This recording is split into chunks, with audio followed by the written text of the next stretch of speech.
Hello everyone and welcome back.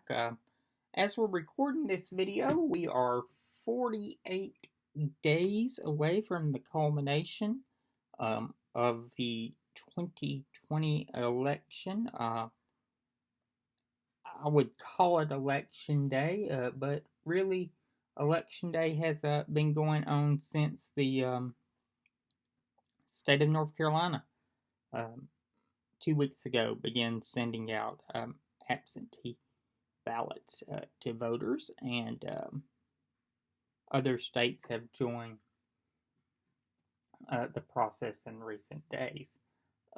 And in my home state of Alabama, that is occurring as well.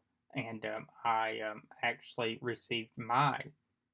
Um, I went to vote in person early at the courthouse. I did in person absentee voting at my local courthouse on Monday, September the 14th, 2 days ago. Uh, it's safe, secure, and it's convenient.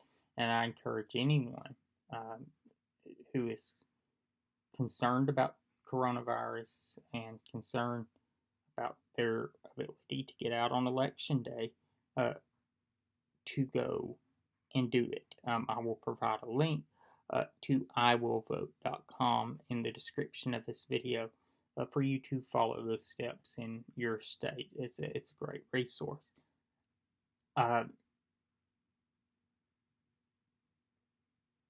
But as we get closer to this election, a clearer picture of what's going on begins to emerge, and the polling continues to indicate a national lead for Joe Biden. But as we all know, this is not a national election. It is 51 separate elections that elect the president. And we're beginning to get some polling out of the battleground states that continue to show that Joe Biden is leading in many of those. And we're getting some interesting Senate numbers. One group that came out today polled some non-traditional states that don't usually get a lot of polling in a presidential election year, but because of some Senate races in those states, they got it, and they decided to poll the White House question too. The state of Kentucky, not surprisingly, Donald Trump is up huge. Mitch McConnell looks to be doing pretty well against his Democratic challenger. There are some that saying this is a surprise. It's not to me. I never have believed that this race for McConnell was in any doubt. McConnell was known since he announced for re-election that he was going to win. It's just a foregone conclusion. One state that had some interesting numbers though was South Carolina, and South Carolina is a very reliable Republican state, and Donald Trump, while he was up, was only up by about 6 percentage points. He was not up by a lot. And in the Senate race, this is where, if you're Republicans, the alarm bells have to be going off because Jamie Harrison is tied with Senator Lindsey Graham. And Jamie Harrison's raising a lot of money and generating a lot of buzz. And these numbers are only going to help him more down the home stretch. And, you know, Lindsey Graham may win this race by 5 percentage points in the end. But if it makes Republicans waste money in South Carolina and allows Democrats to sneak in a win in a Iowa or a Montana, so be it. I'm all for it. It also showed that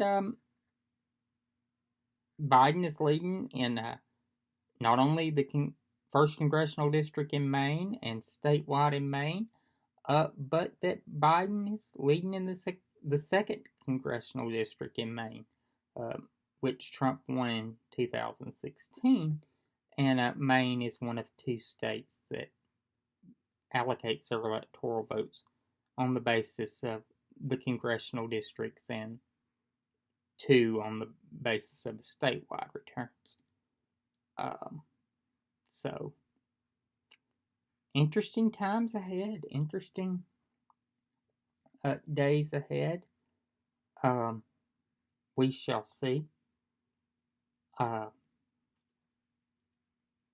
Who knows what's going to happen on election day and election night.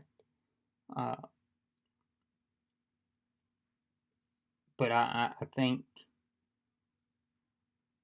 bottom line is